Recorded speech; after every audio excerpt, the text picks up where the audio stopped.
Welcome to Aging Gracefully on Suncoast FYI. Each week we talk to different experts and professionals on a wide range of subjects to give you tips and advice on living a happy and healthier life, no matter what age you may be. This week on Aging Gracefully, we talk to Alicia Couri, Bruce Udell, and Matchmaker Mimi Lee.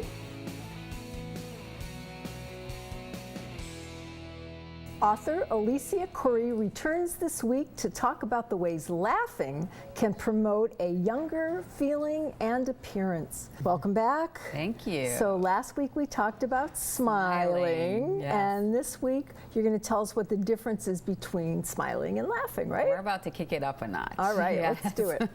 So while smiling can make you look younger and feel better, laughing actually changes your physical appearance, it changes your mood, and it can change your physiology. And that's based on? Well, there's a lot of research that went into laugh therapy. Yeah. So some doctors even use it for cancer patients to help heal. There are a lot of healing benefits to laughing. So there's a lot of research out there about how beneficial laughing is. Okay, and what are some of the ways that we can promote ourselves into laughing more often? Well, just do it, number one. But, you know, watch a funny movie, you know? Yes. Get around kids. Yeah. You need to get around kids, gosh, yeah. especially babies that laugh for absolutely no reason. You know, you can flick a piece of paper and they just go into the giggles. And that is so infectious. You know what? Funniest home videos. Yes. I mean, I turn that on every now and then just for that reason. You get a good laugh. So there's some things that happen when you get a really good belly laugh. So you can exercise your diaphragm. So it's exercise. You know, you're exercising your diaphragm. So you're getting more air into your lungs. You're getting more air into your lungs. But your diaphragm is a muscle. So you're working that muscle. You know, you're working your abdomen muscles. You're working, there are a lot of things that are changing physically in your body while you're laughing that good hearty belly laugh. But not only that, you're also changing your hormones and you're releasing endorphins and oxytocin, which are the happy, you know, the happy hormones in your body.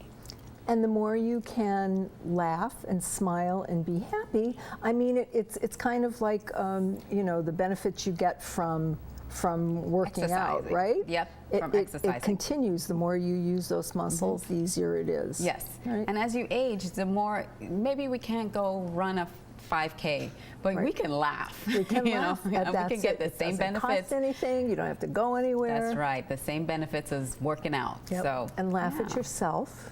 I laugh at myself all the time. I do. And when you have kids, and my children laugh at me all the time. Into my daughter as well. Yes, they laugh at me all the time.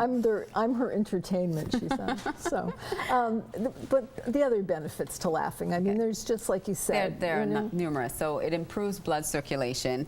It also increases the brain function and helps your organs. It helps your heart because it increases blood circulation. It helps your heart beat, you know, pump blood faster and better. And, you know, the list, I have a whole list of things here. Okay. It stimulates the facial muscles. And when you stimulate those muscles, that also helps you look younger. Right, yes. Because you're working those muscles. You're working those muscles out, absolutely. It can reduce pain. And that's when I was saying that medical experts use laugh therapy in cancer patients because you're blocking those pain receptors and you're releasing the endorphins and the oxytocin. Oxytocin. There you go. I just made up a word. You just wanted to make me laugh. I just wanted to make you laugh. That's exactly what it was. So, you know, your cortisol levels reduce, and those are the stress hormones. Yes. So it reduces and we all stress. have that. Yeah. So, yes. So when you're feeling stressed, have a good laugh. Have a really good belly laugh. You know, get around people that really make you laugh, or watch a really funny movie. You know, there are movies out there that you watch it, and every time you watch it, you know exactly what's coming up, but it still makes you laugh.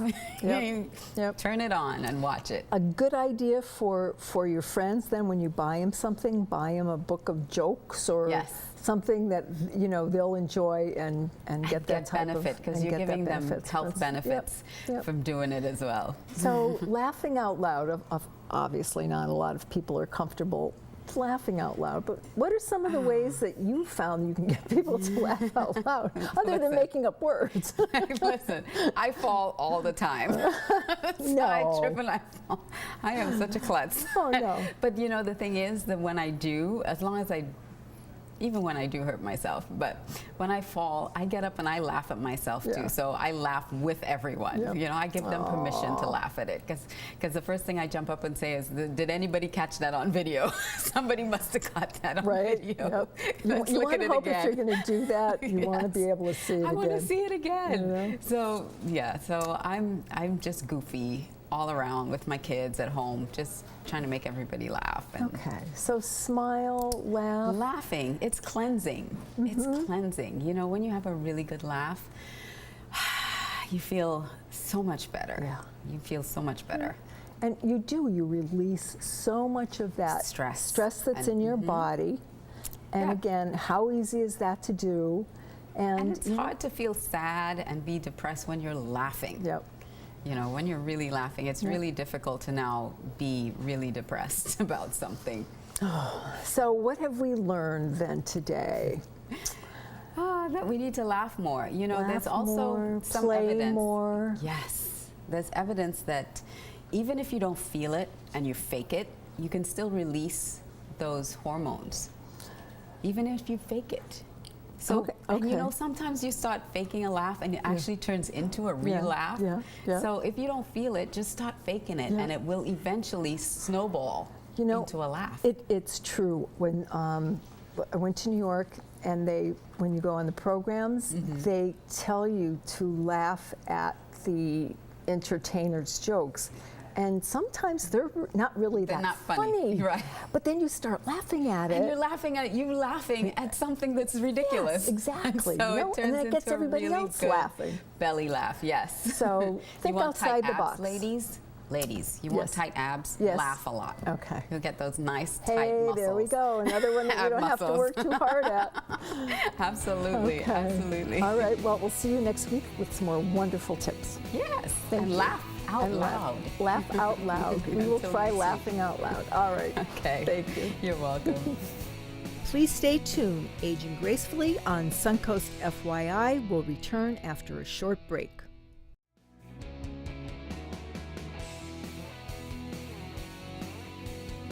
We have a new guest joining us in the studio today, Chief Executive Officer Bruce Udell of Udell Associates.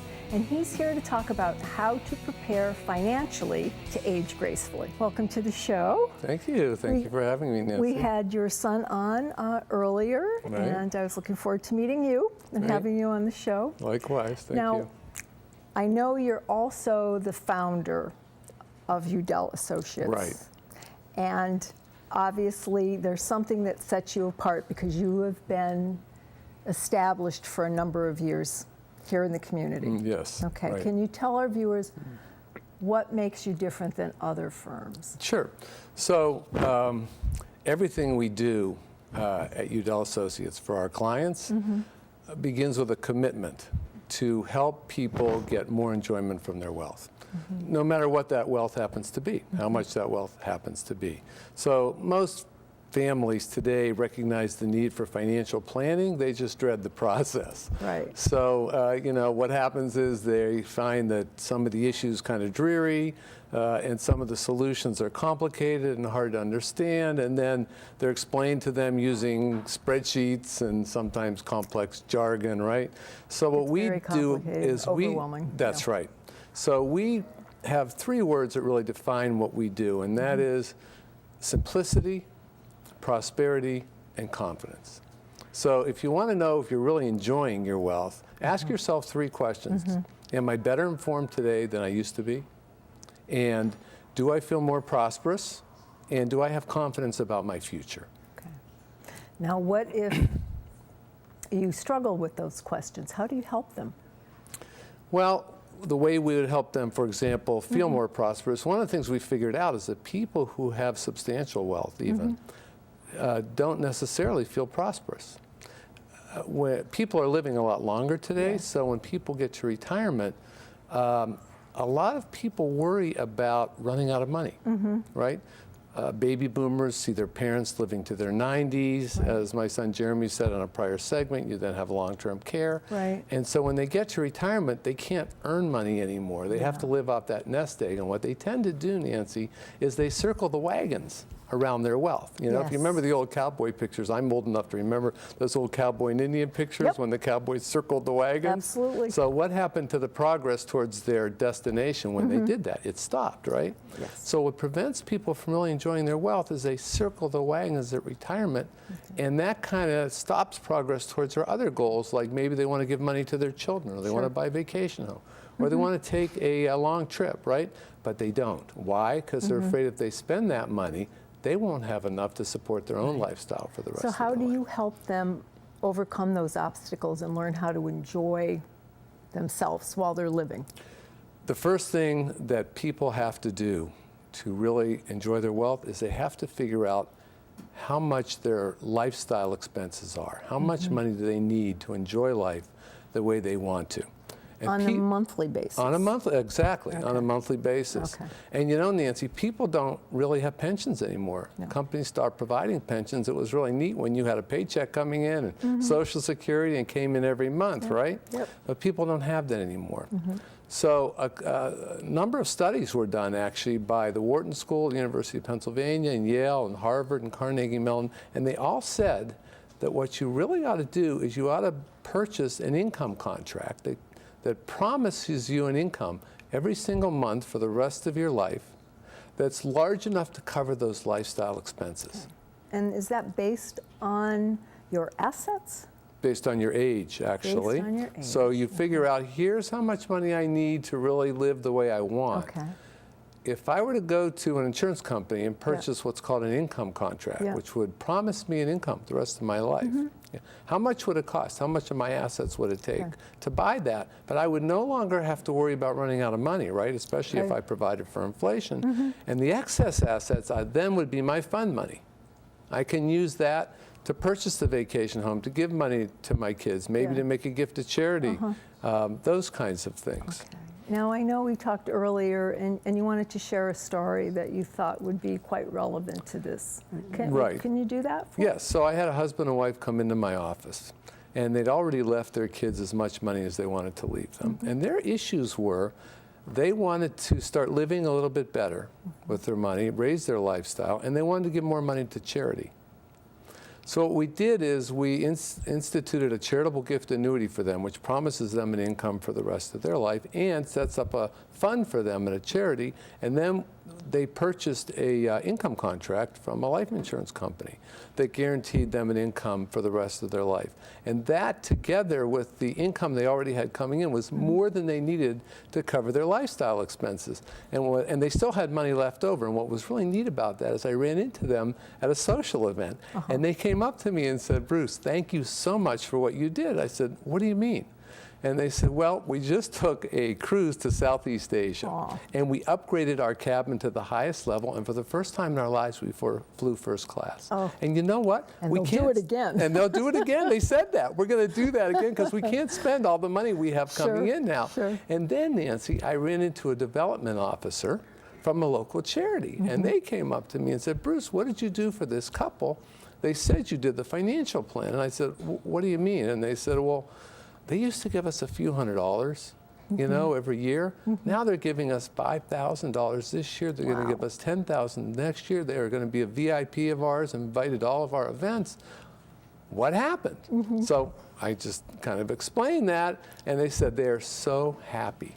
And so that's the difference. That's how, you know, you can really enjoy your money. You can age gracefully, do all the things you want to do, give money to your kids, your grandkids, and still not worry about running out of money the rest of your life. Well, and those are two stories that you heard, and I'm sure you have a lot more from people that have helped, that you've helped, and haven't been able to say thank you to you. Yeah, no question. And we really appreciate our clients. Every story is a little bit different. It really doesn't matter how much wealth you have, you still have that issue, right?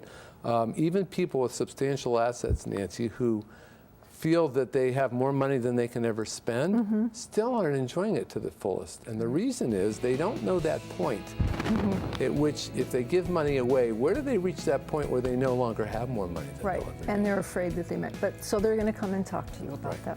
Awesome. Well, thank you so much, and I know we're going to see you again. Yes. So I look forward to it. Thank you. Thank you. Enjoyed it. Thank you for tuning in to Aging Gracefully on Suncoast FYI. To find previous episodes, go to snntv.com under programming. See you next Saturday and Sunday at noon.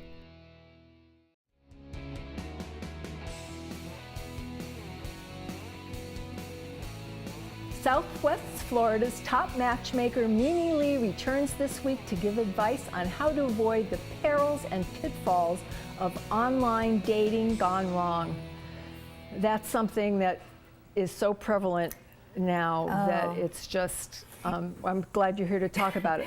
No kidding. Let's start though. So for viewers that are just tuning in, sure. a short synopsis of who you are and a little bit about why you do what you do. Oh, wonderful. Well, I do what I do because I love what I do. I have the passion for it. I am a Florida local matchmaker. I do everything by hand. I don't use any computers or texts or anything So like you that. do face-to-face when you meet people. Face-to-face interviews, so I know who you are, and Okay. I can screen you also by your driver's license. But I'm here for those single people, whether you're widowed or divorced, to help bring happiness into your life. Okay. Now, why, because online dating is so prevalent, why is online dating so hard for someone to find a match? And I think you've already answered that, but let's get into a little bit more. It's Oh, sure, absolutely. Well, with the online dating, it's like meeting a stranger, right. obviously. You don't see them. I mean, even if you see their picture or you read their profile, a lot of times they just cut and paste their profile, so they don't even write it themselves. A lot of times they use fake pictures, so you think you're going to be meeting this particular person. Then we've got Africa that has a whole dedication, a whole thing of people reaching out to online users here in the United States. So all they do 24 hours a day practically is reach out to the single people who are online. You have no way Oh of my verifying who they are. You have no way Right. of knowing if they're being truthful or what they want. Right. And so they get talking to you, and then next thing you know, they start asking a little bit of money here, and a little bit of money there. And unfortunately, seniors, that's something that's prevalent. So seniors, you would say, are at a very high risk, especially for dating online. Online, especially for dating. And that's really because they're honest and they're sincere people, and they are not thinking of bad things. Right. They're only thinking about, okay, I haven't dated in 40 years or 50 years. Everything's the same, but it's like back into the future. It's completely different. Yeah. And so I help them along the way to keep them safe and to know that they have my hand. If they have any worries or any concerns, they can come to me. But online dating, you have no idea. It's like meeting a stranger on the street. Absolutely, absolutely. Sorry to So, say. can you give us a few examples of how seniors or anybody actually can protect themselves, not be exposed to, risking, meeting somebody that. Yeah, and you're risking your life, really, sometimes. So what seniors can do, or anybody for this matter, anyone that's single, you can certainly go on the FBI page, and they have a certain website The for you. FBI page. FBI for online dating, so you can see any profiles that are not good, or you'll know what's going on online, because right now we only see the pretty pictures and the TV shows and the smiles. Right. The other thing you can do is ask to Skype, so that you're speaking one-on-one like you and I are speaking, so you can really see the person. And then thirdly, you would want to see their driver's license and make sure that they are who they say they are. Okay. Now, for the FBI Warning page. warning page, not wanted list. Well, maybe that too. But is there a cost for that, or can anybody go on and just Google somebody's name in the FBI? Yes, as a matter of fact, there's no cost at all. So that's a good thing about Google. You can look up anybody, but the other bad thing about Google is you can look up everybody. You can look and up you can find everybody. them, right? Oh, gosh. And so if they have not very good intentions, it's dangerous. So when folks come to you, you have a one-on-one with them, consultation. Correct. You find out about them, and then you contact them when you found somebody that you feel is right for them. All right. Right? Pretty close to it. Okay. You're almost a matchmaker. Okay. No. So anyway, I do screen and qualify all of my potential clients. So I want to see them, and I want to intuitively know that they are sincere, that they are genuine, and that they really are looking for a long-term partner. And once you meet them, Then what I do after I screen and qualify them, then yes, certainly I go back and I look at different profiles. Again, I do everything by hand, so it takes a little bit more time. Do you use the FBI page? I use the FBI. I use something even better than that. Okay. So I definitely do qualify for a criminal background. I also do a drug test. So I do make sure that everybody is healthy and physically healthy, emotionally healthy, and I just take my time and my intuition, my passion, and things just come up. Sometimes I see two people and I match them, you know, their pictures or their profiles together that I made for myself, and I'll get goosebumps. And I'll just So you'll like, know. this is it, this is the one. So that's really cool when that happens. And then sometimes it's a hit or miss, but you know, eventually we'll get there. Yeah, I know when you come in, I have to ask, is there a fee associated, or do you have complimentary consultations? I mean, how do you first meet somebody? So how I first meet people is that they come to me and it is a free consultation. And the reason for the free consultation is that I'm doing my due diligence for the clients I already have by meeting new people and screening them for the clients I already have. So they come in for a free consultation. It's real easy, it's fun, it's informative, and it's really a great way to spend time is finding out about matchmaking. Okay. And how long does that take? I mean, how long do you spend with somebody on their initial meeting? About an hour and a half to 2 hours, depending on how many questions. Okay, and you're located here in Sarasota, Yes, so people can come see you. 100%. Do you have a website here? Yes, I do, as a matter of fact. It is mytopmatchmaker.com, and that's just one word, .com. Wonderful. Well, thank you again, Mimi, and we'll see you again soon. All right, thank you. Thank you for tuning in to Aging Gracefully on Suncoast FYI. We'll return right after the break.